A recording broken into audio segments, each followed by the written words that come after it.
Aí. Tá, bom dia a todos, né? Nós vamos retomar as atividades do Centro de Estudo do segundo semestre de 2022. Hoje são 2 de setembro de 2022, a gente recebe a doutora Juliana Fulgência Henriques hoje, para poder falar sobre monkeypox, a varíola dos macacos, né? Atualizações sobre o tema. A doutora Juliana é médica infectologista e é membro da CCIH do HC do FMG. É um prazer ter você aqui com a gente de novo, viu? Seja super bem-vinda ao Departamento de Ginecologia e Obstetrícia, doutora Juliana. Obrigada, Mariana. Obrigada a todos do Departamento de Ginecologia e Obstetrícia. Como eu falei há minutos atrás, eu tenho um carinho especial pelo serviço, gosto muito de participar de discussões com vocês, estou sempre às ordens. Peço desculpas pelo primeiro slide aí, que eu já coloquei a data, né, como agosto de 2022, mas porque nós viramos um mês e eu esqueci só de atualizar esse pequeno detalhe, porque é uma apresentação que eu apresento em outros serviços, então eu apresentei essa semana para outra equipe, esqueci de atualizar o mês para setembro, peço perdão por isso. A gente já teve uma conversa inicial, né, dentro do próprio serviço de ginecologia e obstetrícia, em agosto mesmo, sobre monkeypox, mas acho que algumas coisas vale a pena a gente não só retomar, mas tem algumas ponderações novas em relação até ao nosso fluxo interno, então vai ser bom até para a gente atualizar um pouquinho sobre o assunto. Parece, às vezes, até um pouco estranho a gente falar disso na ginecologia e obstetrícia, porque o que tem, né, sido percebido até o momento é um predomínio dessa infecção, que é uma infecção viral, em população de homens que fazem sexo com homens, mas a gente vai conversar e vocês vão ver que, na verdade, isso é vamos dizer assim, sem ser direcionada para catástrofe, não é isso de forma nenhuma, mas assim, isso é uma ponta do iceberg, isso é o início, né, de uma epidemia, e que a gente, com certeza, vai ver pelas formas de mecanismo de transmissão, a gente deve acabar se deparando com a situação de outros grupos epidemiológicos, enfim, de infecção em outros grupos de pessoas aí ao longo dessas próximas semanas a meses. Então, é muito importante vocês terem um conhecimento prévio, mesmo antes até de atenderem o caso, justamente para saberem como suspeitar, em quem suspeitar, como se comportarem durante a assistência ao paciente, como notificar, o que fazer, enfim, durante a condução do caso. Então, a gente relembra, né, que o vírus monkeypox, ele é um vírus da mesma família poxviridae e gênero ortopoxvirus. E essa família poxviridae tem um outro exemplar clássico, né, que além da varíola humana, temos também o vírus do molusco contagioso, então até por isso que as lesões se parecem também, né, clinicamente. É uma zoonose viral endêmica na África Central e Ocidental, principalmente na República do Congo, e a gente não sabe exatamente qual é o reservatório habitual, a gente acha que é um reservatório animal, principalmente, provavelmente, né, os pequenos roedores, e muita gente confunde essa questão de reservatório com o nome monkeypox e acham que é um vírus que é transmissível porque o reservatório são os macacos, mas na verdade esse nome vem do fato de um primeiro caso, né, ter sido descrito em um animal, macaco, nos anos 50, tá? E em humanos, o primeiro caso descrito foi nos anos 70. E a gente tem um quadro clínico que é até parecido, né, observado em paciente com varíola. Quem, né, assim, viveu aí antes dos anos 70, né, em que varíola ainda era presente no mundo, pode ter acompanhado algum caso, mas a gente já estudou, a gente vai ver que tem algumas similaridades, mas uma das primeiras diferenças é em relação à gravidade da doença, né? A varíola era uma doença devastadora, com índice de mortalidade extremamente elevado, e a gente tem no monkeypox uma doença de letalidade mais baixa. Essa letalidade, que varia entre 1% e 10%, ela é descrita na doença conhecida, que é causada pelo vírus, a gente chama de clado, né? Que é aquele grupo genético do clado da República do Congo. Vocês vão ver nos próximos slides que a gente tem um clado novo, como se fosse uma variante, né, viral, igual a gente tem variante de Covid, que é um clado que está causando essa epidemia global, que traz para a gente, inclusive, uma apresentação clínica e provavelmente uma mortalidade, uma letalidade menor do que essa descrita no clado do Congo, né? Geralmente uma doença autolimitada, costuma durar, né, durante 2 a 4 semanas. A gente tem aí relatos de casos de pacientes que têm duração um pouco maior do que isso, tá? Então, assim, a gente está vendo, como falei para vocês, a gente está vendo uma apresentação clínica um pouco diferente em relação ao que já se sabia sobre monkeypox. A gente tem já mais de 41 mil casos descritos no mundo, a gente tem, vocês percebam, né, a gente não tem tantos óbitos assim. Essa tabela está um pouquinho desatualizada, porque os dados oficiais ainda não contabilizaram uma segunda morte no Brasil que aconteceu, se não me engano, terça-feira, que foi no Rio de Janeiro, esse primeiro óbito no Brasil, que inclusive foi o primeiro óbito no mundo, fora do continente africano, causado pela monkeypox, foi aqui em Belo Horizonte, foi um paciente internado no Eduardo Menezes, era um paciente com HIV, CD4 em torno aí de 200, e também estava em tratamento para perdão, de 200 não, em torno de 50, e estava em tratamento para linfoma também, acabou tendo uma forma disseminada da doença, extremamente grave, fez pneumonia viral provavelmente, teve um quadro extremamente severo e não resistiu. Agora, dados mais recentes, eu peguei essa tabela de ontem, a gente no Brasil tem aí mais de 5 mil casos confirmados, mais ou menos aí 23 casos por milhão, né, de habitantes, e em Minas Gerais, a gente já tem 282 casos confirmados, sendo a sua grande maioria aqui em Belo Horizonte, né, mais de 200 deles aqui em BH. A gente ainda tem 900 casos em investigação, isso também dados de ontem. Vamos ver aí como que vai se comportar, né, esse percentual de casos positivos aí ao longo das próximas semanas, né. Nessa tabela que é da Secretaria Estadual de Minas, de Saúde, né, de Minas, a gente percebe o seguinte, nessa primeira parte do gráfico aqui, a gente percebe uma distribuição por sexo com um predomínio, assim, de forma indiscutivelmente direcionado para o público masculino.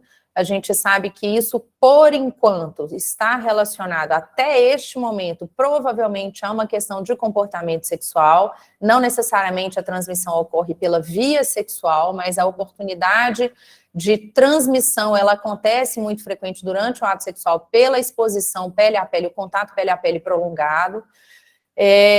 Por enquanto, a gente tem um predomínio sexo masculino, mas a gente já tem um percentual aí de casos em mulheres, inclusive fora de Minas Gerais, em São Paulo, a gente já tem casos em crianças menores de 5 anos, inclusive, né? E vocês percebam aqui nesse gráfico ao lado direito que a gente tem um predomínio na idade mais sexualmente ativa. Por enquanto, repito, ainda está sendo percebido uma maior frequência de diagnósticos, né, em caso de pessoas que têm vida sexual ativa, pela maior probabilidade de exposição ao vírus durante o ato sexual, pela questão do contato pele a pele prolongado, tá? Mas a gente tem extremos de idade aí também já com casos confirmados, tá? Só para a gente fazer um comentário a mais aqui, além dessa questão de um maior percentual de casos, né, entre homens que fazem sexo com homens, a gente tem também essa questão de mais ou menos metade desses casos terem co-infecção com HIV, sendo que vários desses pacientes foram diagnosticados concomitantemente com monkeypox e HIV, ou seja, eles não tinham ainda conhecimento da sorologia positiva para HIV. A gente tem aí um percentual de trabalhadores da saúde positivos, mas na investigação foi visto que a exposição ocupacional provavelmente não foi a forma de aquisição do vírus, provavelmente foi em situações externas ao serviço, né, em outras oportunidades de contato. A via de transmissão mais importante é a transmissão por contato. Então, a gente tem contato com lesões de pele ou, inclusive, objetos contaminados com vírus. A gente tem uma transmissão possível por fomites, então é muito significativo esse cuidado muito delicado que a gente tem que ter com compartilhamento de materiais, por exemplo, durante assistência à saúde, termômetro, inclusive, assim, rouparia, contato intradomiciliar, por exemplo, isso é bastante possível, né? O vírus vai penetrar no corpo do paciente através de lesões de pele, mesmo que não visíveis. A gente tem várias microfissuras, microlesões pontiformes no corpo que a gente às vezes nem percebe, né? Além disso, o vírus também pode penetrar pelo trato respiratório, por membranas mucosas de olhos, nariz e boca. Então, além da transmissão diretamente por contato, a gente também tem que lembrar que essa é uma possibilidade de transmissão por gotículas também, né? O paciente o paciente infectado, doente, ele pode transmitir o vírus por via respiratória. apesar dessa via respiratória não ser tão significativa quanto a transmissão por contato, o mais importante realmente é o contato direto com a pele do paciente doente, e a gente acaba coçando o olho, pega alguma coisa aí que leva à boca, ou coça o nariz, ou realmente contato com nossas pequenas lesões de pele. É importante a gente ressaltar que o uso de preservativo não previne a transmissão, justamente porque até o momento, e aí eu repito, né, gente, nós estamos no início de uma epidemia, de uma doença nova, do mesmo jeito que a gente teve surpresas ao longo aí do início da pandemia de Covid, em que a gente foi aprendendo sobre a doença, sobre transmissão, sobre tratamento, isolamento. Acredito que isso esteja acontecendo também com o monkeypox, então muito do que a gente sabe hoje pode ser que mude na semana que vem por conhecimento adquirido, né? Então, até o momento de hoje, a gente sabe que preservativo não previne transmissão, até porque a transmissão não é necessariamente por secreções genitais e sêmen, etc., secreção vaginal ou perianal. Na verdade, a transmissão é muito mais pela pele, o contato pele a pele durante o ato sexual. Então, dessa maneira, o preservativo não teria um papel tão importante na transmissão. Uma coisa que foi super importante nas últimas semanas, aí, mês passado, talvez, é que a gente teve um decreto da OMS de que é possível haver transmissão placentária, de acordo com, eu acho que nessa apresentação, já até esqueci de colocar o slide específico do trabalho, depois, se vocês quiserem, ao final da apresentação, eu abro a apresentação anterior que eu fiz para a ginecologia, em que eu coloquei o slide desse trabalho específico, tá? Eu peço desculpas por isso, mas a gente resolve fácil. A gente tem um trabalho de 4 gestantes que foram acompanhadas na África, e uma delas apenas teve um parto de um neném saudável. As outras 3 gestantes perderam o neném. 2 delas no primeiro trimestre, não foi feita a análise do material que foi abortado, né? E a terceira gestante, que teve uma perda fetal no segundo trimestre, essa sim teve um neném hidrópico e foi feita uma análise placentária e houve doença placentária, houve identificação de vírus placentário e por isso ficou determinado que é possível haver transmissão placentária de monkeypox, podendo inclusive levar a monkeypox congênita, né?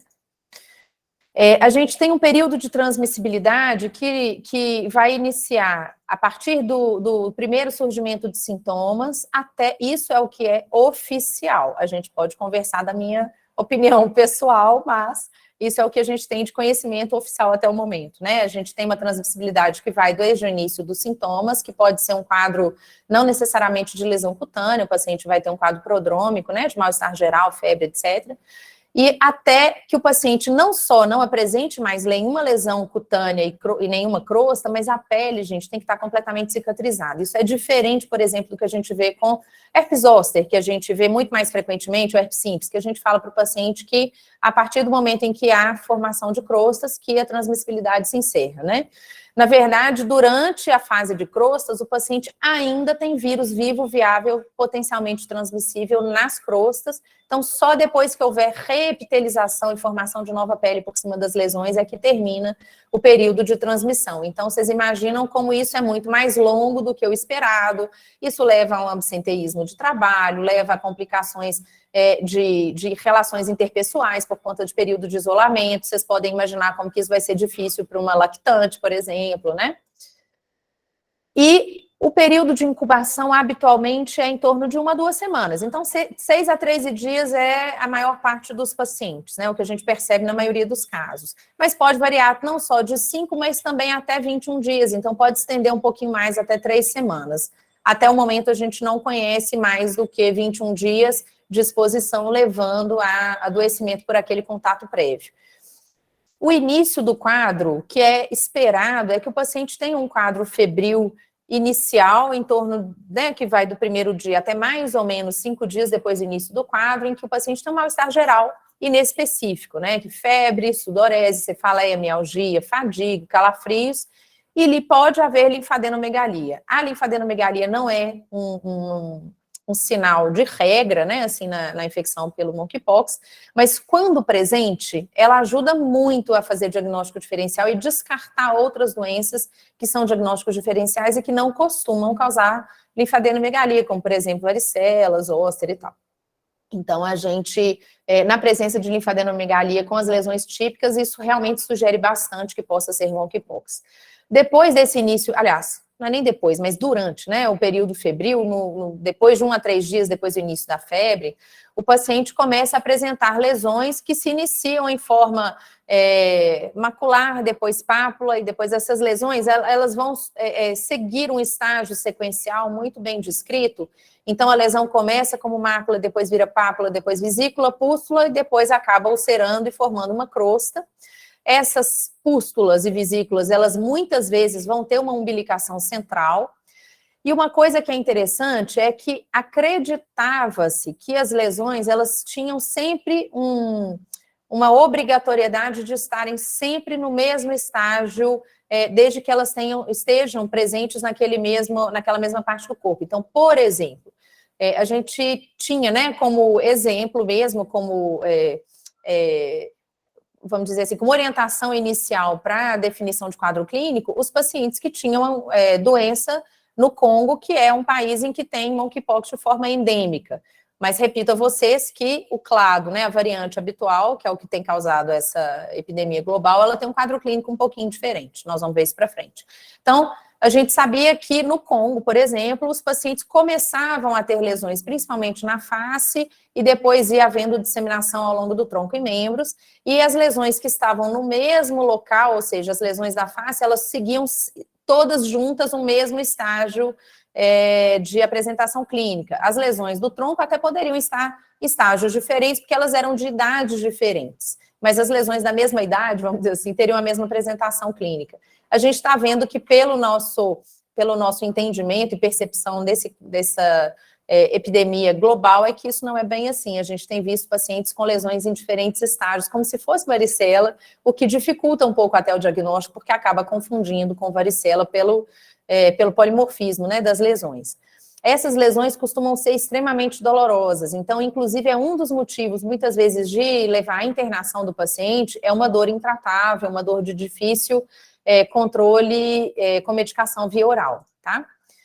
Só para chamar a atenção para vocês aqui que febre e adenomegalia são extremamente frequentes, mas não são via de regra, né? Então, a gente tem metade dos pacientes que não têm adenomegalia, o que é uma situação muito importante, mas chama a atenção a vocês aqui, principalmente para esses outros dois sintomas, como dor de garganta, porque a gente às vezes não imagina, né, que possa haver odinofagia como sintoma de monkeypox, e é um sintoma razoavelmente comum, se a gente imaginar que 10% dos pacientes aqui no Brasil, até dia 20 de agosto, tiveram, né?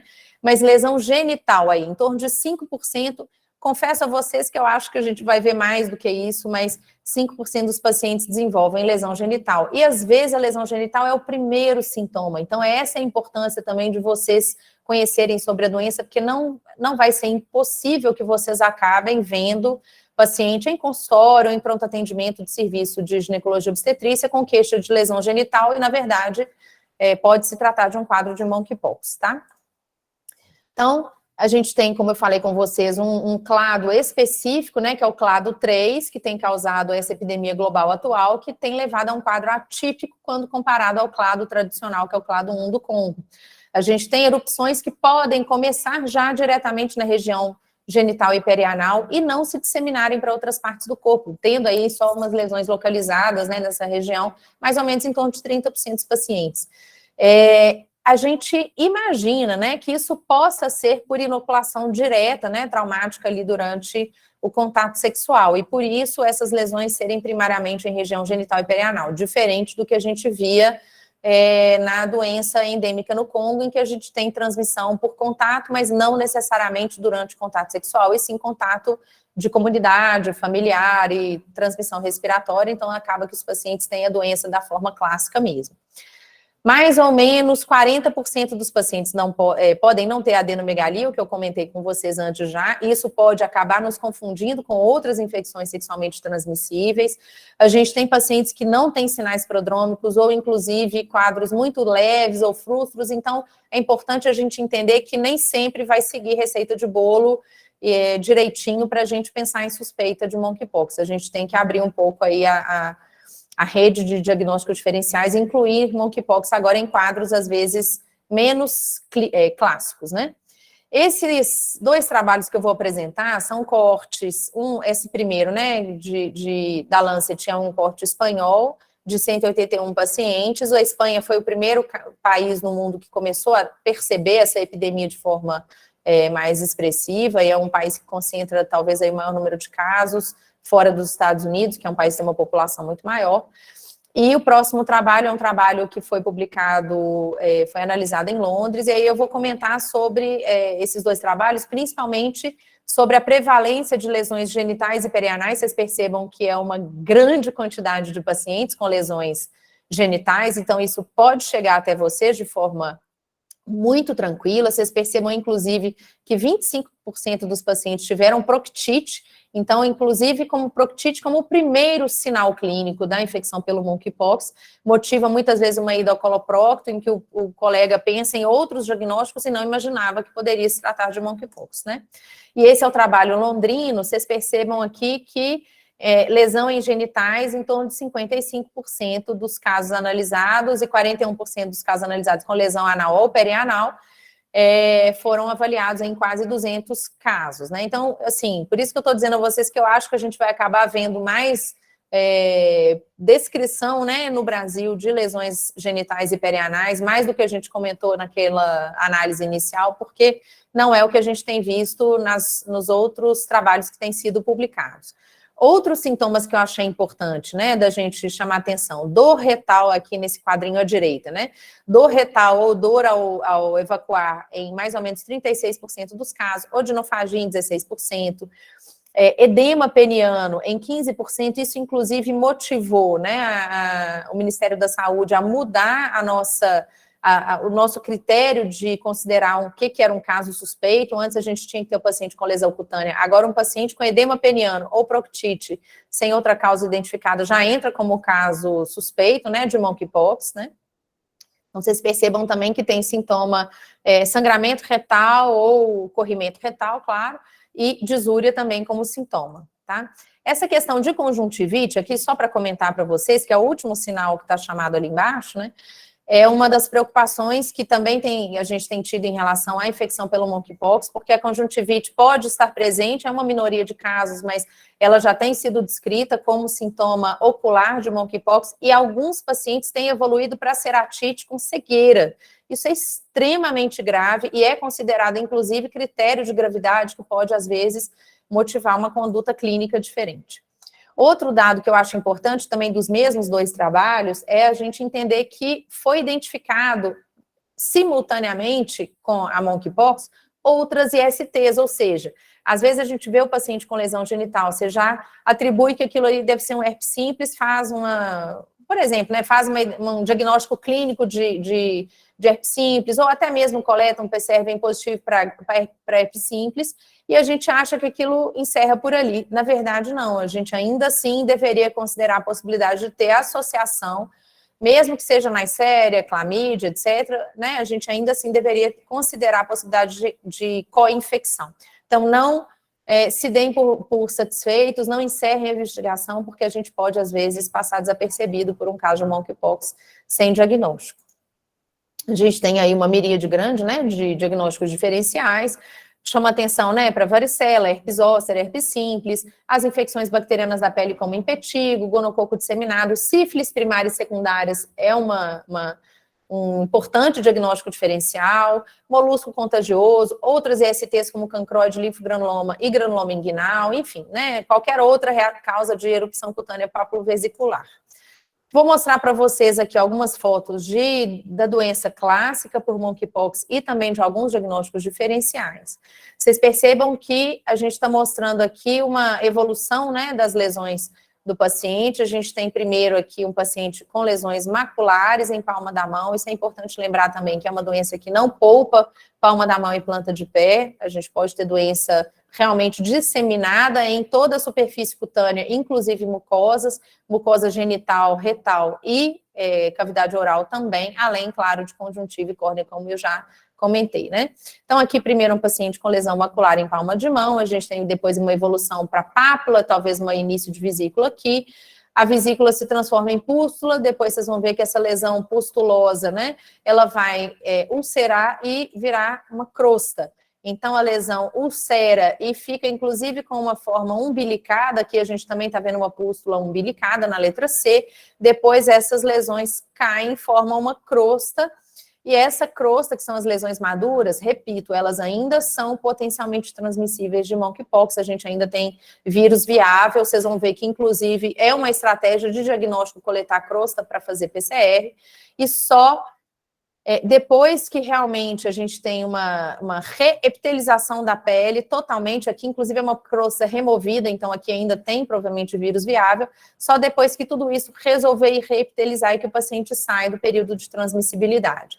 Aqui outras, né, mais claro, né, para vocês, as lesões ulceradas, umbilicadas, né. Aqui eu chamo a atenção nessas fotos, só assim para vocês verem que é possível ter lesão mucosa, de língua, né, aqui paciente com amigdalite, né, uma tonsilite por monkeypox, aqui é uma cavidade oral, tá, aqui vocês estão vendo a úvula do paciente, aqui é a região amigdaliana.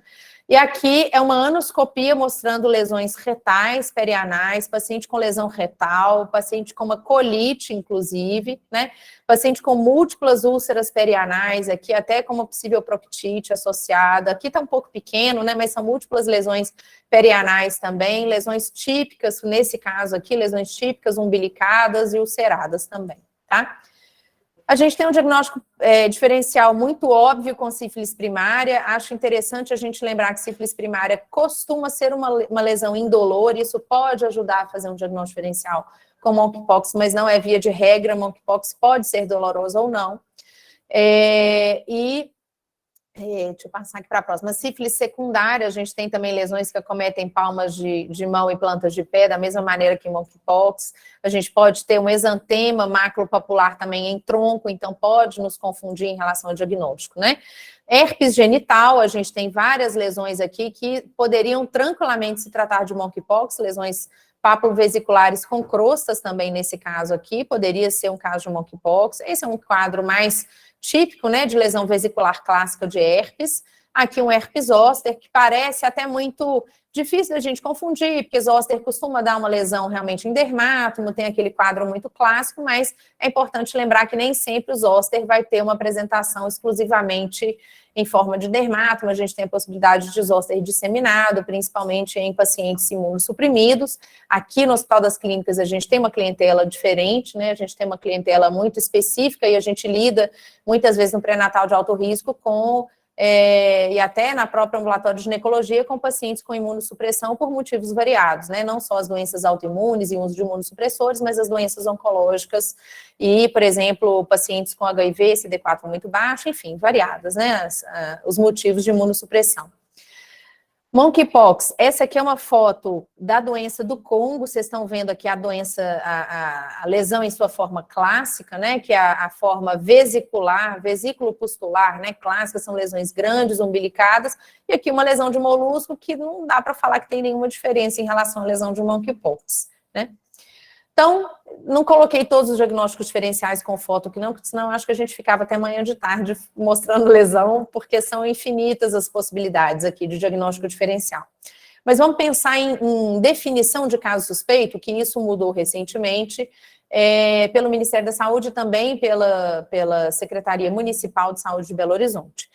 Antigamente, a gente tinha uma necessidade de ter um vínculo epidemiológico com caso suspeito ou confirmado para monkeypox, para pensar em ser caso suspeito, mas algumas semanas Belo Horizonte não só teve essa percepção, na verdade o Brasil todo, essa percepção de lesões perianais como proctite e edema peniano como possibilidade de sintomas, mas a gente também percebeu que há transmissão comunitária, pelo menos em Belo Horizonte, do vírus. Então, na verdade, qualquer indivíduo de qualquer idade que apresente início súbito de lesão em mucosas ou erupção cutânea aguda sugestiva de monkeypox, quer seja única ou múltipla em qualquer parte do corpo, incluindo região genital, perianal e oral, ou paciente com uma proctite ou paciente com edema peniano. Qualquer uma dessas 5 situações vai ser considerado um caso suspeito de monkeypox, mesmo que não associada a outros sinais e sintomas, como febre, mal-estar, adenomegalia, etc.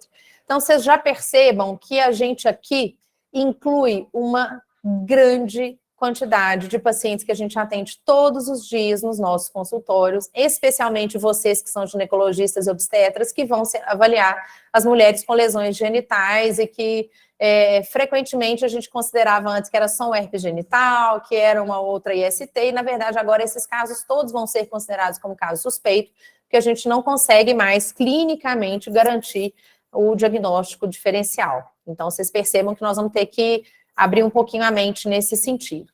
Depois que o paciente é considerado como um caso suspeito, a gente tenta avaliar se ele é um caso provável ou não. E aí significa que aquele paciente que atende a definição de caso suspeito e que tem uma investigação laboratorial de monkeypox ou não realizada até o momento, ou já realizada e com resultado inconclusivo, e cujo diagnóstico de monkeypox não pode ser descartado só pela confirmação clínico-laboratorial de outro diagnóstico, e que apresenta um ou mais dos seguintes critérios listados abaixo. Então, lembrando que o período de incubação do vírus é 21 dias, por isso essa definição de a gente considerar qualquer exposição, né, nesses últimos 21 dias antes ao início de sinais e sintomas. Então, exposição próxima e prolongada sem proteção respiratória ou havendo contato físico direto, incluindo contato sexual, com parcerias múltiplas ou desconhecidas. Também a possibilidade de exposição próxima e prolongada sem proteção respiratória ou história de contato íntimo, incluindo sexual, com caso provável ou confirmado de monkeypox. Ou contato com materiais contaminados, como roupa de cama, banho, utensílios de uso comum, gente lembrar de termômetro, utensílios de alimentação, por aí vai, né? Pertencentes a um caso provável ou confirmado de monkeypox, e nós, trabalhadores de saúde, que não usamos adequadamente o EPI ao avaliar um paciente que seria um caso provável ou confirmado de monkeypox. Nós vamos falar o que é esse uso adequado de EPI. Então, caso o paciente tenha um quadro clínico compatível com monkeypox, tenha uma investigação ou não realizada ou inconclusiva e tenha qualquer uma dessas possibilidades listadas abaixo, ele vai ser considerado um caso provável. E aí a gente vai avaliar se é possível confirmar esse diagnóstico fazendo a testagem laboratorial, que é por meio de teste molecular, que é o PCR, da mesma maneira que a gente faz para COVID, a gente também faz para monkeypox. Esse material ele é encaminhado exclusivamente para a FUNED até o momento. A gente ainda não tem testagem em laboratórios particulares para diagnóstico de monkeypox. Se positivo, confirma o diagnóstico. Se negativo, aí a gente descartaria o diagnóstico de monkeypox. Quando a gente vai falar sobre um paciente com suspeita ou caso confirmado de monkeypox, a gente tem que entender que além da precaução padrão, que é aquela de realização obrigatória para todos os casos de assistência que a gente vai prestar aos pacientes, então a gente tem que lembrar que para qualquer paciente, independente do diagnóstico, nós vamos sempre realizar a higienização das mãos de acordo com os 5 momentos de higiene das mãos da OMS, a gente vai usar luvas e avental caso tenhamos risco de contato com líquidos corporais ou secreções, a gente vai usar óculos e máscara no caso de situações em que haja risco de eliminação de partículas aí que possam nos contaminar em mucosa respiratória, cavidade oral ou no tecido ocular, e descartar materiais perfluorocortantes sempre na caixa. Isso é precaução padrão para qualquer assistência. Mas, além disso, a gente vai instituir medidas de precaução adicionais para os pacientes que estão com caso suspeito ou confirmado de monkeypox, desde o início da assistência. Então, a gente entra no quarto do paciente e paramenta completamente já de uma vez depois de higienizar as mãos, mas antes de tocar no paciente. Então, a gente vai instituir precaução de contato e tornando obrigatório e não mais só se necessário, a gente vai tornar obrigatório o uso de capote e luvas descartáveis, toda vez que a gente tocar ou manipular esses pacientes, equipamentos médicos de assistência ou superfícies ao redor. Então, mesmo que entre no quarto e não toque no paciente, vocês podem tocar na mesa, pegar um resultado de exame que o paciente vai entregar para vocês, sempre estejam vestidos de capote descartável e luva descartável. Além disso, a gente vai instituir precaução para gotícula também, então a gente vai deixar os pacientes em quartos privativos, com porta fechada, deixar o paciente isolado, sozinho, e o paciente, assim, a gente vai, se o paciente estiver no quarto sozinho, às vezes a gente até pode ponderar do paciente não estar em uso de máscara, mas nós sempre estaremos em uso de máscara cirúrgica e em uso, né, de óculos de proteção ou face shield quando a gente estiver próximo ao paciente. Se a gente for realizar algum procedimento gerador de aerossol, como por exemplo, a própria coleta de secreção, a gente tem essa orientação da nota da Prefeitura de Belo Horizonte, que é obrigatório o uso de máscara N95 ou respirador PFF2, que é o mesmo que a gente tem usado para avaliação de pacientes com Covid, que é aquela máscara parece um bico de pato. Essa vai ser utilizada para atender pacientes durante procedimentos geradores de aerossol. Aqui no hospital, a gente não tem que decorar isso, tá, gente? Vocês podem, inclusive, consultar isso no nosso plano de contingência que fica disponível na intranet. Eu vou mostrar para vocês o caminho ao final. A gente tem a orientação de mais ou menos o que fazer do ponto de vista de manejo assim, inicial, né, para avaliação de um caso suspeito ou confirmado de monkeypox. Então, a primeira coisa é entender que esse paciente, uma vez triado e existindo a suspeita de que ele possa ser monkeypox ou confirmação já, por exemplo, a gente já vai encaminhar esse paciente para um para um local privativo, né, um quarto privativo, e instituir precaução de contato e gotículas também. E aí a gente vai definir se esse paciente vai ter indicação de internar ou não. Se o paciente tiver com um caso leve, então sintomas leves, sem sinal de infecção bacteriana, sem lesões mucosas que impeçam nutrição e hidratação adequadas, sem necessidade de controle álgico com medicação parenteral, por exemplo, a gente vai avaliar a alta hospitalar. Claro que, considerando em especial aqui no nosso serviço, a gente tem que levar em consideração a situação socioeconômica, facilidade de acesso ao serviço de saúde. Se o paciente piorar, isso já é nossa rotina habitual, né? E lembrar de que se essa paciente, no caso de vocês, né, se essa mulher tiver alta, a gente vai orientar, além de notificar o caso, que nós vamos passar para frente nos próximos slides, a orientação da notificação, mas nós vamos entregar orientações de alta ao paciente e orientar o isolamento domiciliar, que vai ser até o desaparecimento completo das lesões e surgimento de pele novo. Mas se a paciente, no caso de vocês, tiver um caso mais grave, aí a gente vai usar não só o score de severidade de lesão cutânea, que a gente realmente vai ser contado o número de lesões, então, pacientes com mais de 100 lesões, considera-se a possibilidade de um caso grave, isso pela possibilidade de disseminação da doença, né, assim, tá havendo já uma doença sistêmica, provavelmente, ou quando a gente tem realmente evidência de acometimento de outros órgãos. Então, o vírus monkeypox, ele pode levar a uma pneumonia viral, levando à insuficiência respiratória, encefalite. E aí o paciente pode estar com confusão mental, por exemplo, pode fazer sepse por infecção secundária e outros critérios também. Ou considerar, por exemplo, internação, caso possível, e dependendo da situação clínica, né? Se o paciente tiver uma dificuldade de acesso ao serviço de saúde, por exemplo, e as gestantes hipoérperas são consideradas pacientes de risco, então vocês vão avaliar a necessidade de internação só pelo fato de ser gestante ou puérpera, caso exista uma dificuldade, às vezes, de controle ambulatorial, né? Além disso, que é considerado paciente de risco também, crianças menores de 8 anos imunossuprimidos, e, como já falei também, pacientes que talvez precisem internar para manejo de controle álgico, né? Esse paciente que é ambulatorial, a própria prefeitura que vai fazer a coleta da amostra para a realização do PCR nas lesões cutâneas. Mas quando o paciente está internado, nós é que vamos fazer a coleta, e aí vocês talvez é que vão fazer a coleta de material desse paciente, tá?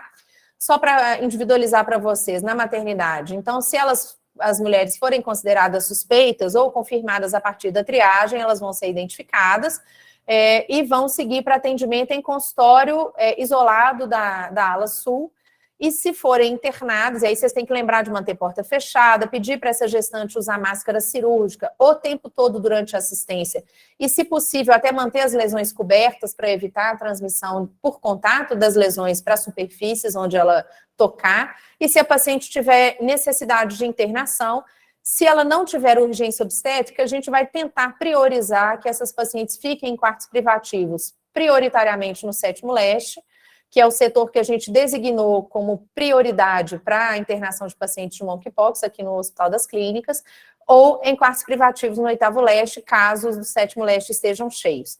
Se for o caso de a paciente ter uma urgência obstétrica, e realmente é muito importante para a saúde da gestante que ela fique no próprio andar da maternidade, para ter uma proximidade também com a sala de parto, com bloco obstétrico, a gente vai interná-la no quarto sul, em leito privativo, ou no quarto norte, também em leito privativo. Mas isso é só realmente se for muito necessário.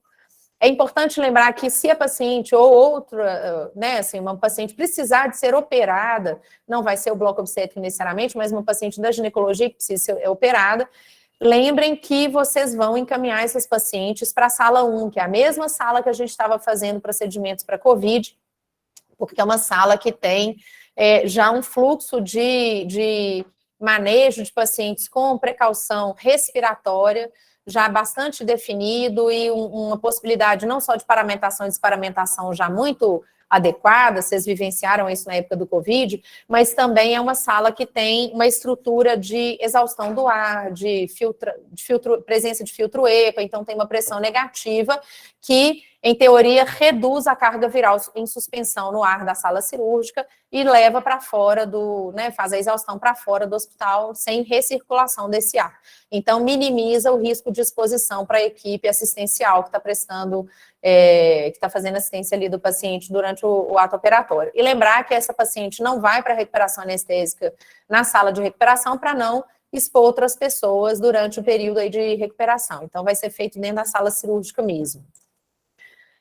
Na internação, a gente vai sempre lembrar de preferir quartos privativos, se possível, com filtro EPA e pressão negativa, se não tiver disponível, quarto privativo com porta fechada e janela aberta. As enfermarias de coorte, a gente vai definir, por enquanto, só para casos confirmados e caso a gente não tenha possibilidade de colocá-los cada um em quartos sozinhos, aí a gente vai alocar casos confirmados juntos, mas isso só se realmente não tiver disponibilidade de leito. Parece bobagem, mas é obrigatório, assim, repetir, porque que a gente tem que remover e descartar capote e luva depois de cada atendimento, porque não é raro a gente ver profissionais que acham que capote e luva servem para proteção individual e não do ambiente também.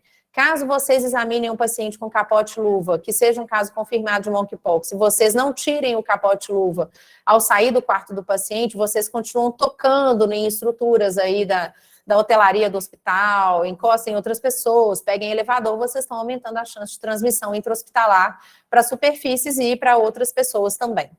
A gente vai reduzir circulação de pacientes, né, para evitar a transmissão e transmissão cruzada e também reduzir circulação de profissionais ao mínimo possível. A gente vai manter a presença de acompanhantes apenas se for uma situação de garantia por lei e vamos manter suspensão de visitas para evitar possível infecção desses acompanhantes. A gente tem que lembrar de ter cuidado com materiais e equipamentos de assistência, aparelho de pressão, estetoscópio, termômetro, etc., porque a gente não tem, deveríamos ter, mas a gente não tem costume de higienizar esse material antes e após cada assistência aos pacientes, porque a gente não lembra que esses materiais também podem ser veículos de transmissão cruzada. Então, é mais um motivo para a gente lembrar de fazer isso de forma rotineira, mas especialmente em pacientes com monkeypox.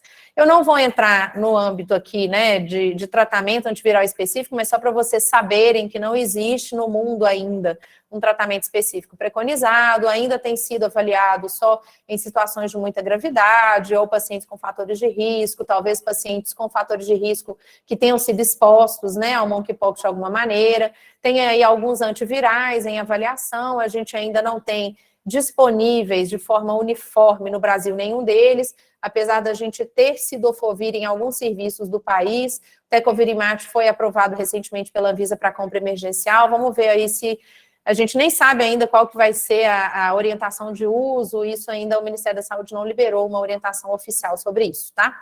Vacina, também não vou entrar nesse seara, mas só para vocês saberem que existe vacina anti-monkeypox, na verdade, não é um vírus monkeypox que está na vacina, é o vírus vaccinia, que é o mesmo vírus usado para prevenção de varíola. Se vocês se lembram bem, a vacina da varíola surgiu através do vírus de varíola de vacas, né? Inclusive o nome vacina vem de vaca, justamente por isso, porque usava o contato do vírus de vaca em pessoas que lidavam com esses animais para proteger da varíola humana, né? Então, a varíola bovina acabava levando uma proteção cruzada aí para a varíola humana. O mesmo acontece com o vírus da varíola humana, levando também a uma proteção cruzada para vírus monkeypox.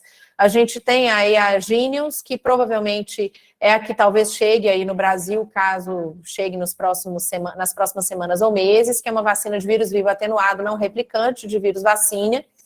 E a gente vai ter ainda uma definição do que vai ser feito, né? Para quem vai ser indicada, se vai ser para, por exemplo, uma profilaxia pós-exposição, como a gente usa, por exemplo, para a vacina antirrábica hoje, né? Depois de uma possibilidade de contato, às vezes receber vacina, ou, por exemplo, para profissionais de laboratório que trabalham com vírus, ou profissionais de saúde, a gente ainda não sabe especificamente quem vai ganhar. Então, cenas do próximo capítulo, tá?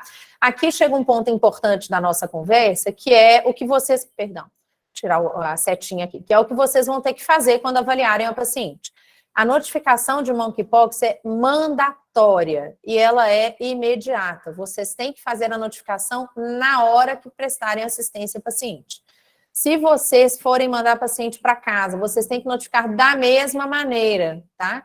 A notificação não vai deixar para ser feita pela prefeitura quando chamar a paciente depois para coleta de amostras. Vocês já façam a notificação, porque vai ser com a notificação que vocês vão entrar em contato com a prefeitura para avisar que o paciente tem que tá indo embora e que vai ser, a prefeitura vai assumir o contato a partir daí para programar a coleta de amostra. Então, a notificação ela é online, ela está disponível na nossa intranet, no plano de contingência e também na intranet, depois vou mostrar o caminho para vocês, mas deixo aí o link caso vocês queiram anotar. Essa notificação é a primeira que o Ministério da Saúde fez, que ela é editável. Vocês já notificaram outras doenças antes? Que era, vocês sabem que a fichinha do Sinan era uma ficha em papel que a gente imprimia, escrevia à mão e mandava para a vigilância, né? E aí não tinha como ficar editando resultados e tal. Com essa ficha online, ao final da notificação, vai ter duas opções. Vai ter salvar e retornar depois. Vocês têm que clicar obrigatoriamente em salvar e retornar depois, porque ao fazer isso, significa que vocês estão permitindo uma edição dessa ficha, e essa edição ela vai ser possível através de um código que vai ser gerado ao final dessa notificação, clicando nesse ícone salvar e retornar depois. Quando gera esse código, que é um combinado de letras e números, vocês vão anotar esse número, esse código, né? E vão escrever na notificação que vocês vão imprimir a notificação, vão escrever esse código para que isso seja entregue para a vigilância e a vigilância consiga editar essa notificação depois. Então, não façam a notificação sem clicar em salvar e retornar depois e anotar o código gerado ao final, ok? No paciente internado, vocês só vão conseguir retirar os kits de coleta, que é o swab, os frascos, né, para coleta de amostra, vocês só vão conseguir retirar o kit de coleta que é fornecido pela FUNED se vocês entregarem a ficha de notificação impressa, repito, com o código anotado, né, na ficha, não esquecer, mas também com o pedido de exame impresso. Já fiz um print da tela aí, da solicitação do exame, né, no sistema de prescrição, para vocês saberem como solicitar. Que está escrito a sigla MK-POX e o nome do exame é PCR para monkeypox vírus. No caso do paciente ambulatorial, depois de vocês notificarem e anotarem o código, vocês vão ligar para a HR, que é um órgão da prefeitura, né, da Secretaria Municipal, e vocês vão comunicar aquele paciente, passando a notificação e o código, e é a HR que vai fazer o agendamento com o paciente via telefone, para que organize qual vai ser a data e o local da coleta de amostras. A gente tem 3 unidades coletoras em Belo Horizonte, uma delas é o CTR, Orestes Diniz, aqui no HC, mas não é só para pacientes do HC, é para pacientes da cidade.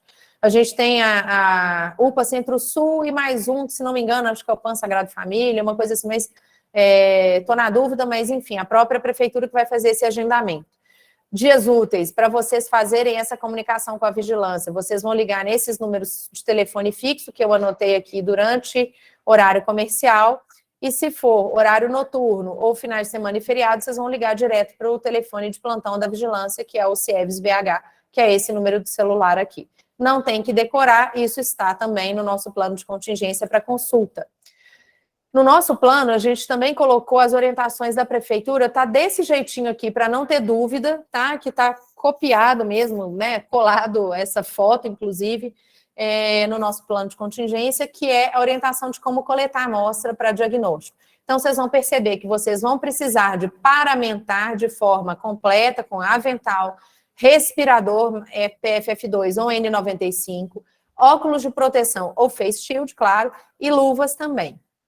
E aí vocês vão pegar, né, já paramentados e em mãos do kit de coleta que vocês vão pegar no laboratório, vocês vão, não precisa de ficar aflito que tá pequititinho, é muita letra aqui, nós vamos simplificar. Então a gente vai preferir coletar amostras de vesícula. No líquido da vesícula íntegra é o local em que existe a maior concentração de vírus, é o maior inóculo viral. Então, se tiver presença de pápula, vesícula, lesão ulcerada ou crosta, vocês não tenham dúvida de que vocês vão preferir coletar material de vesícula não rota ainda, vesícula íntegra.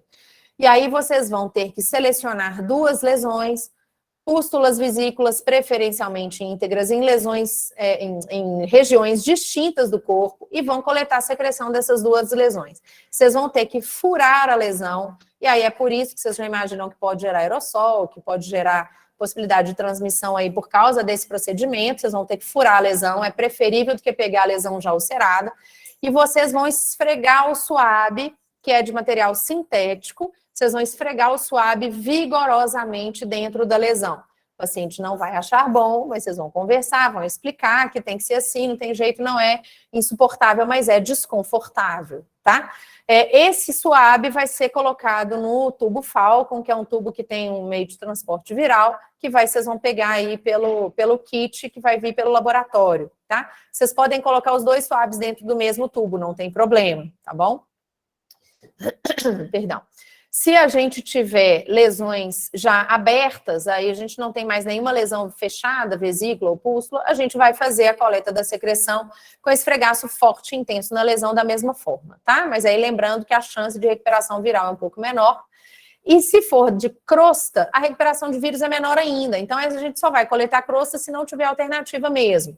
A gente vai coletar no mínimo 2 lesões de crosta, pode ser mais, se possível em lesões distintas do corpo, e a gente vai retirar as crostas com bisturi, por exemplo, né, fazendo aí uma ressecção bem rente, né, bem paralela à pele, tentando evitar machucar o paciente, e a gente vai tentar preferir as lesões com crostas menos secas, justamente porque são lesões mais novas, e aí ainda pode ter uma possibilidade de inóculo viral viável para diagnóstico, ok?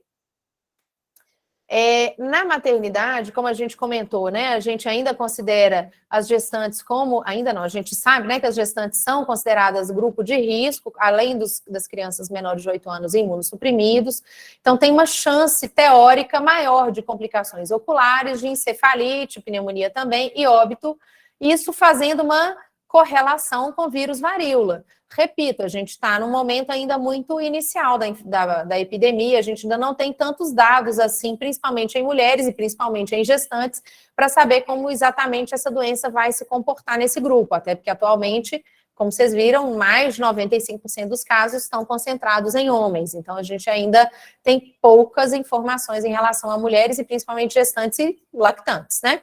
Então a gente ainda não sabe sobre vitalidade fetal, possibilidade de transmissão vertical, qual é o desfecho.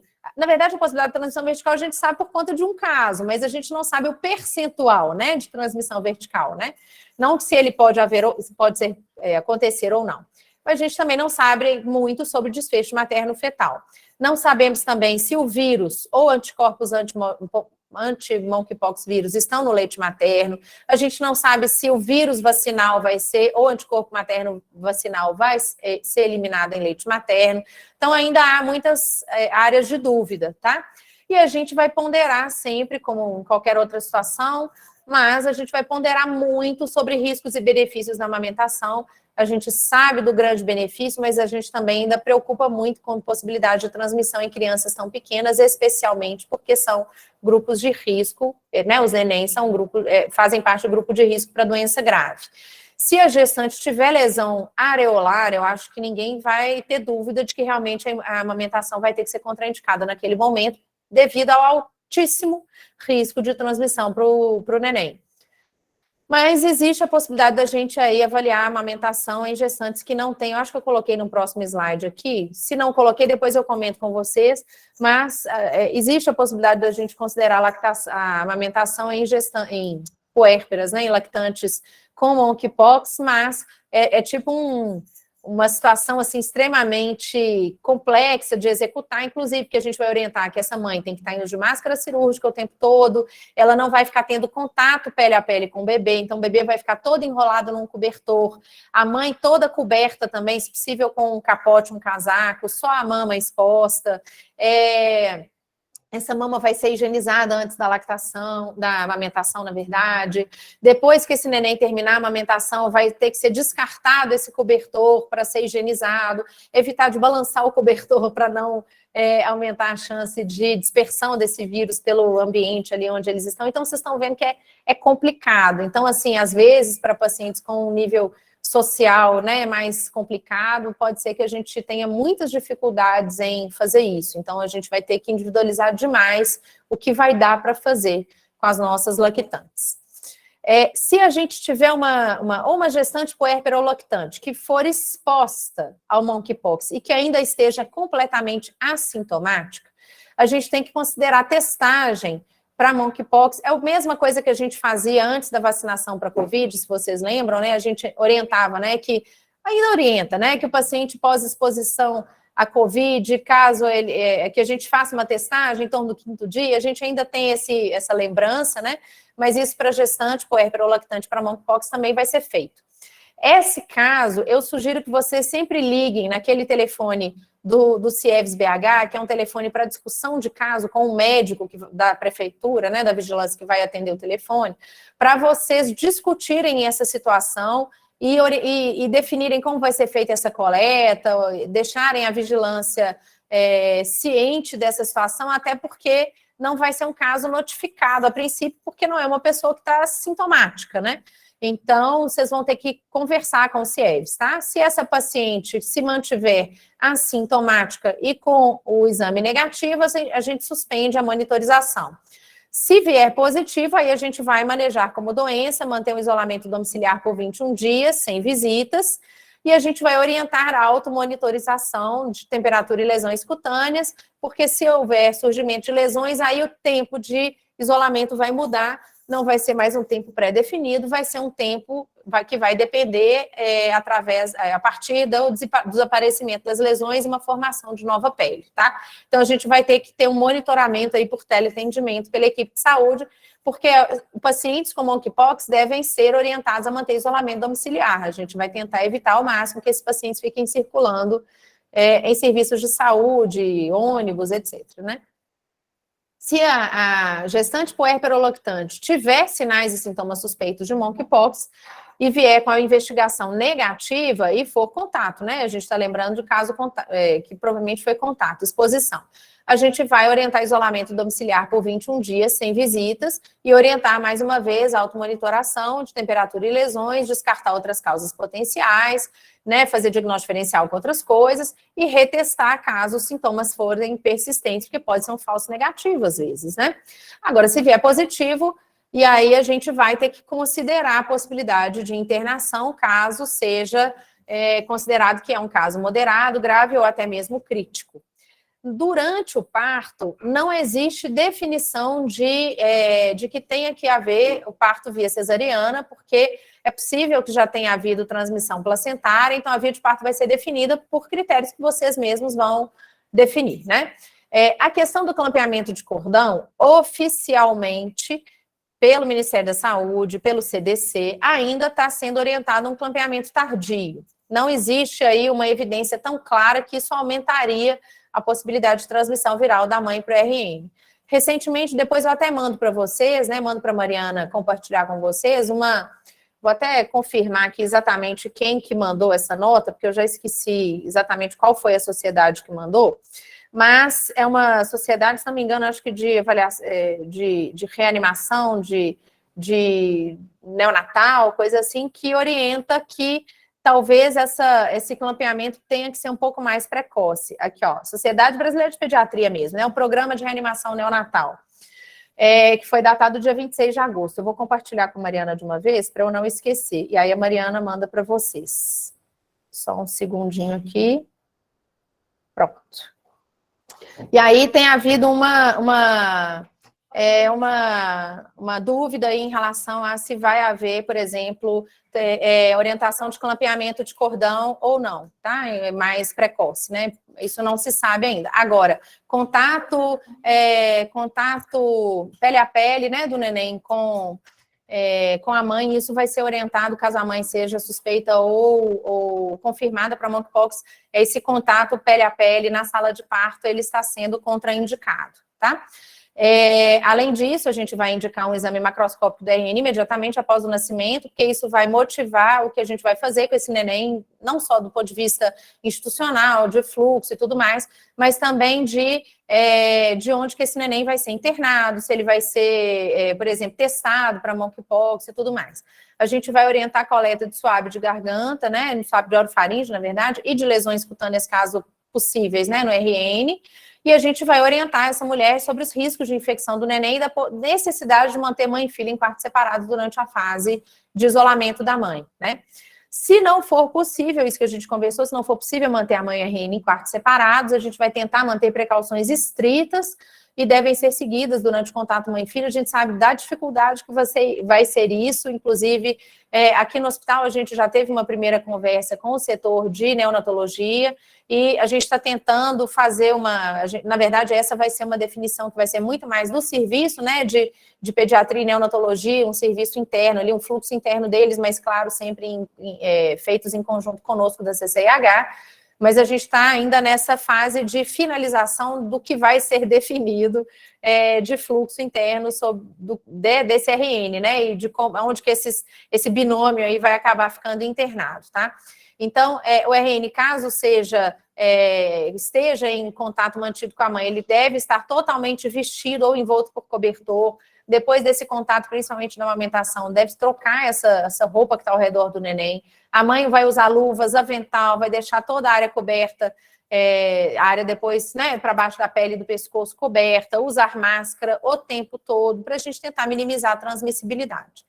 Só para finalizar aqui, a gente tem na página da intranet aqui do hospital, a gente tem, que é esse link aqui, a gente tem um ícone muito óbvio aqui, logo na parte principal, inicial da página, que é uma tecla do monkeypox, que vai abrir esses dois documentos aqui, que é não só o plano de contingência, mas também o link para notificação de monkeypox, que é só clicar e vocês já vão ser direcionados para isso. Deixa eu ver aqui, acho que faltou essa é só para vocês verem que a gente tem o plano de monkeypox, ele foi realizado, né, na nossa primeira versão aqui em 2 de agosto, mas como o Covid, nós vamos ter provavelmente várias versões que vão ser atualizadas em tempo real, sempre que possível, com as novas recomendações, caso elas sejam realizadas, tá bem? Pessoal, vou parar de compartilhar a tela aqui com vocês, para a gente conversar um pouquinho do que vocês quiserem, vamos ver o que ainda tem de perguntas, imagino que haja muitas dúvidas, porque é um tema que tem dado pano para manga, né, para a gente conversar. Vamos ver se a gente pode esclarecer mais alguma coisa. Juliana, foi excelente, né? Super esclarecedor. Eu tenho certeza que, assim, eu tenho dúvida, eu vou te perguntar, mas, assim, tá eu também, viu? Perguntar. Não sei se a gente vai conseguir esclarecer. Eu tenho dúvidas práticas, do ponto de vista prático. Vamos lá. Foi excelente, muito obrigada mesmo. Assim, realmente, assim, conciso, mas claro para quem ainda, né, não teve oportunidade nem de ver ou de não dar estudar mesmo, mas de uma forma apropriada o tema. Porque vai chegar para vocês, sabe? Pois assim, isso é só questão de tempo, entendeu? E aí a minha dúvida é prática. Caso suspeito, é igual notificação? Em qual o quê? Desculpa. Caso suspeito, é igual notificação. Sim, sem dúvida, igual. Pois mas olha só, para você poder ver, para a gente, enquanto ginecologista, que estamos lá na urgência, a paciente chega com uma lesão genital. Primeira coisa, assim, que às vezes ela é triada lá na porta, né? Vamos pensar, né? E eu estou pensando assim em todos os serviços, inclusive rede privada, porque a gente tem uma audiência, tá, Juliana, desse canal, que inclusive é do interior de outros estados. Então, eu estou pensando até não só assim na questão do HC, mas do ponto de vista prático para o ginecologista e obstetra que está atendendo essa paciente lá. E ela chega com uma suspeita de lesão genital e ela é atendida. Primeiro, assim, às vezes a gente vai começar o atendimento sem estar paramentado adequadamente para poder avaliar, já é uma dúvida, né? A segunda é assim, essa paciente ela vai ser notificada, porque a gente tem muito caso de lesão genital ao longo do plantão, né? Vai. Esse é um dos grandes, assim, por isso que eu até achei bacana da gente conversar de novo, porque isso mudou um pouco em relação, acho que até o que a gente tinha conversado antes, porque o critério mudou. Então, assim, essa questão de considerar, né, o que é caso suspeito, isso mudou. Antes a gente não tinha essa definição de paciente com lesão genital como um caso. Na verdade, não é nem genital, mas assim, lesão cutânea, né? Assim, ulcerada, inclusive genital, lesão. Né? Pois é. Então, a gente vai ter que notificar, porque qualquer lesão genital pode ser monkeypox hoje, né? Em Belo Horizonte, a gente tem transmissão comunitária, em vários outros lugares do Brasil. O Ministério da Saúde não determina mais em tal cidade vai ser assim, tal, né? Outra não, as pessoas viajam, circulam, então a gente já tem transmissão comunitária que nós vamos pensar, e isso vai atravancar plantão, isso vai tomar um tempo de vocês, né? Isso vai significar um direcionamento no fluxo do plantão, às vezes um pouco complicado. O que talvez ajude, assim, a primeira coisa que eu acho a fazer é lembrar que, às vezes, só de conversar com a paciente, vocês não estão paramentados, mas de conversar com a paciente, perguntar ativamente, às vezes ela vem com queixa de qualquer outra coisa, mas perguntar ativamente, tem alguma lesão de pele, está passando mal de algum sintoma de infecção ativa, de alguma coisa, vocês vão fazer, às vezes, uma pergunta ativa mesmo para fazer uma triagem, que mesmo que já tenha passado por uma triagem prévia, porque se for o caso, vocês já paramentam ali no início da consulta. Não é também, assim, passou perto da pessoa, já pegou de imediato, né? Assim, é claro que tem que ter uma exposição realmente de risco, né? Então, assim, antes de examinar a paciente, acho que vale a pena fazer essa pergunta para já direcionar para vocês, caso vocês tenham que fazer a paramentação ali. Lembrar que depois do atendimento também, que vocês têm que fazer, e já deveria fazer para todo mundo, mas só lembrar que é especialmente importante fazer uma higienização com álcool mesmo, né, de onde o paciente estava, da maca de atendimento, da cadeira onde sentou, dos lugares do consultório ali que vocês acabaram atendendo o paciente. Essa higienização do ambiente também é importante. Lembre que a transmissão é por contato, né? Joia, excelente. A outra questão, assim, por exemplo, eu estou aqui em Belo Horizonte, eu entendi o fluxo, mas eu estou lá no interior, e eu tenho uma suspeita clara né, assim, de lesão cutânea, né? Sou ginecologista e obstetra, e aí como que eu faço essa coleta lá? Né? Onde que eu vou conseguir, na verdade, o material adequado, né? Aí, Mariana, você sabe? Aí eu acho que, aí na verdade, eu acho que cada cidade vai estabelecer um plano municipal sobre como vai ser feita essa coleta, porque aí a FUNED, ela vai ter que dicensar para os serviços, né, assim, ou então, por exemplo, se não existe naquele momento, aí vai ter que talvez entrar em contato com a vigilância, se caso a cidade da onde a pessoa esteja, né, tem um serviço de vigilância epidemiológica, como é o nosso caso de Belo Horizonte, a gente tem o CIEVS BH, né, ou então a pessoa vai ligar para o CIEVS Minas e discutir como que vai ser feito, se vai encaminhar, às vezes, num serviço de referência, a gente está lidando, às vezes, por exemplo, o paciente está sendo atendido numa cidade pequena e vai ser encaminhada para a macro-região, né, para a cidade que é ali da macro-região, para ser avaliada e ter a coleta realizada. Então, isso vai ter que ser definido, talvez, com as secretarias de saúde de cada município. Eu não vou ter como orientar, porque isso vai ser individual, sabe? Isso eu vou, infelizmente, ter que me desculpar de não conseguir ajudar nesse sentido. Mas, talvez a dica que eu dê seja, conversem com a secretaria, né, dos municípios de vocês, para que vocês já estejam preparados, pelo menos com o fluxo, mesmo que não seja feita a coleta no município, no local de atendimento, mas que vocês saibam como encaminhar pacientes para a investigação, né? Para não ficar perdido e passar desapercebido. Sim. Né? Acho que já ajuda muito, assim, a pessoa, às vezes, como a gente está urgência naquele momento, né, fica na dúvida, eu acho que dessa forma já fica bem clara. O professor Rubens fez umas perguntas aqui. Ele pergunta, né, que Quantos pacientes tem hoje internados no HC com monkeypox? Se tem, tá? A gente teve um caso só até o momento e não está mais internado, o paciente evoluiu muito bem, ficou curado, está ótimo. Foi um caso que, na verdade, foi um paciente que internou não por gravidade, foi um paciente que internou por controle álgico. Era um paciente que estava com proctite e teve sintomas perianais muito intensos e fazia analgesia com medicação, inclusive de alta potência via oral, e não estava conseguindo ter controle álgico. Internou, fez a medicação analgésica via parenteral, inclusive com opioide durante um período, ficou internado em torno de uma semana ou menos, talvez conseguiu ter controle de dor e teve alta de volta para o domicílio para finalizar o período de isolamento. Joia. A segunda pergunta dele, eu fico em dúvida realmente se você vai conseguir responder por questão assim, de dominância mesmo. Ele pergunta se é o FMG, né, se já existe um plano de ação para o funcionário, professor, que desenvolva, né, a monkeypox em relação à questão do isolamento, né, assim, como é que a gente faria? Não sei se você... Aí, assim, situação de profissionais de saúde, não necessariamente é a CCIH que gerencia esse manejo, porque nós prestamos serviço para o paciente internado. Então, os serviços que coordenam e que orientam os profissionais de saúde do hospital são o SOST e o DAST, no caso no SOST, né, que é o Serviço Ocupacional de Saúde do Trabalhador, para quem é vínculo EBSER, e o DAST, que é o Departamento de Atenção à Saúde do Trabalhador, no caso dos funcionários do SFMG. Então, estes serviços é que vão definir qual vai ser exatamente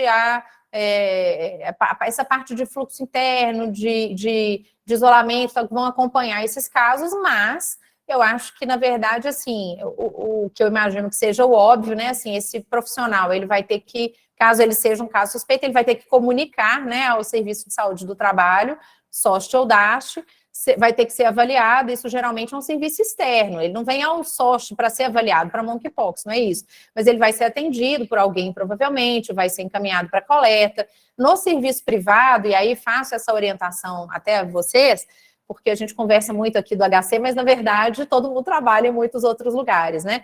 Então, a Prefeitura de Belo Horizonte, ela determinou que nos serviços de atendimento SUS, as coletas vão ser centralizadas nessas 3 unidades de coleta que eu falei com vocês. O meu esqueci, acho que é PAN Sagrado Família, mas peço desculpas caso não seja. Outro é o CTR Orestes Diniz e o outro é a UPA Centro-Sul, que fica aqui até próxima à região do Hospital das Clínicas. Mas no serviço privado, a prefeitura não estava dando conta de atender, né, as inúmeras solicitações de coleta, não tinha como agendar a coleta para todo mundo, então definiu-se que no serviço privado, o responsável pela coleta é o serviço privado. Então, a sugestão que eu deixo para vocês, eu acredito que a maioria dos serviços de pronto atendimento hoje devem, se já não fizeram, devem estar em programação de estabelecer um fluxo de atendimento com isolamento, porque precisa de medidas de precaução e isolamento para esses pacientes que são suspeitos. Igual para a Covid, a gente tem área de atendimento separado, né, do que para pacientes que estão num pronto atendimento com queixas gerais. Então, talvez esse profissional seja encaminhado para um serviço privado, para fazer a coleta nesse serviço privado, em serviço provavelmente de pronto atendimento, costuma já ter, às vezes, o kit para coleta ali, e aí vai ser encaminhado para a FUNED para a realização do exame. Tá? Perfeito. Acho que talvez seja o máximo que eu consigo ponderar sobre o assunto. Super claro, viu? Assim, excelente mesmo. Tem alguém que quer perguntar mais alguma coisa, alguma dúvida? Deixa eu ver o chat aqui. No chat acho que não tem mais, não. Tá, eu acho assim que o que é bacana dessa conversa de hoje, né? Eu acho que talvez seja realmente para alertar vocês em relação à doença, que talvez, pelo que eu tenho conversado até com outros profissionais de outras especialidades, tem muitas pessoas que nem estão, assim, nem muito sabendo o assunto, acham que isso não vai chegar muito perto da gente, na verdade, né? E assim, a gente ficou muito, talvez até como um mecanismo de defesa, porque o Covid foi tão ruim, né? O período do Covid foi tão difícil, foi tão complicado, a gente ficou tão frustrado e agoniado com tudo, que a gente até está, às vezes, rechaçando, né, uma nova epidemia, né, meio enlouquecedora, assim. mas eu acho importante a gente conversar disso, porque por mais que vocês ainda não tenham visto caso nenhum, e talvez nem soubessem muitos detalhes, mas vocês provavelmente vão atender, vocês vão orientar alguém que o marido está com lesão, sabe? Não necessariamente é só a gestante, mas a gestante muitas vezes vai entrar em contato com vocês, que são o médico dessa mulher, né? Os médicos dessa mulher. E provavelmente a gente vai lidar muito em breve com mulheres e os filhos dessas mulheres e qualquer outra pessoa que vai ter convívio domiciliar com algum paciente, né, confirmado para monkeypox, e essa transmissão vai começar a acontecer. Então, acho que é importante conhecer sobre ela e saber, pelo menos assim, ter uma noção de, mesmo que não saiba o que tem que fazer, esqueci de tudo, sei que pelo menos tem uma fonte para consulta, tem protocolo do Ministério da Saúde, tem o protocolo da Prefeitura, e caso seja um profissional do Hospital das Clínicas, tem um plano de contingência. A colega pediu para compartilhar os documentos institucionais, eles não podem ser compartilhados, isso é proibido pela gestão, alta gestão do serviço, mas é acessível para consulta. Então, eu não posso mandar para vocês o documento na íntegra, mas o link, sim, o link eu já disponibilizei para vocês. Depois, quando vocês podem digitar, né, no computador, nossaintranet.hc.fmg.br e acessar o plano de contingência que já está na página inicial. Perfeito, Juliana. Eu te agradeço novamente, né? Assim, foi muito bom ter você com a gente mesmo. Acho que todo mundo aprendeu muito e vai ficar mais atento em relação às nossas pacientes, tanto gestantes como as ginecológicas, que vão chegar com alguma suspeita. Cuidado com os herpes genitais, cuidado com a sífilis, sabe? Assim, a gente vai ter que investigar todo mundo agora. Tá até ótimo. para a gente conhecer mesmo, né, a prevalência da doença em outros grupos, né? Sim. Tá bom? Tá ótimo, muito bom. Obrigada a vocês. Eu vou finalizar a reunião, então, e desejar a todo mundo uma ótima sexta-feira. Obrigada, pessoal. Bom dia e bom fim de semana a todo mundo. Para nós. Tchau, tchau. Obrigada. Muito obrigado.